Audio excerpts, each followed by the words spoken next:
Hey everyone, welcome back to the channel. If you've ever wanted to showcase your TikTok videos directly on your WordPress website, you're in the right place.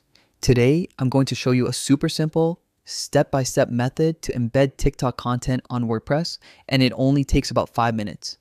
By the end of this video, your site will be more engaging and interactive than ever. First, let's start by accessing your WordPress account. Open your web browser and go to wordpress.com. If you're not already logged in, click the login button at the top right. For an even faster and secure login, you can use the Continue with Google option if your accounts are linked. Once you're in, you'll want to enter the site editor.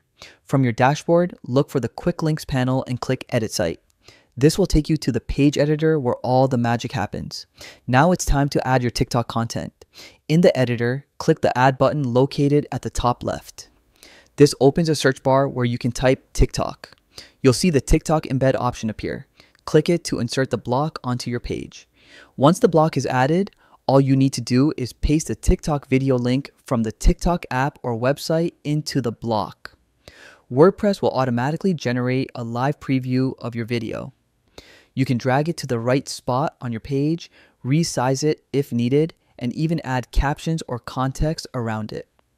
The final step is simple. Just hit publish or update to make the embedded TikTok video live on your site. And that's it. Your visitors can now watch your TikTok content directly on your WordPress page without ever leaving your site. And there you have it. Embedding TikTok videos on WordPress is really that simple. If you found this guide helpful, make sure to like, comment, and subscribe for more quick and easy tutorials. Thanks for watching, and I'll see you in the next video.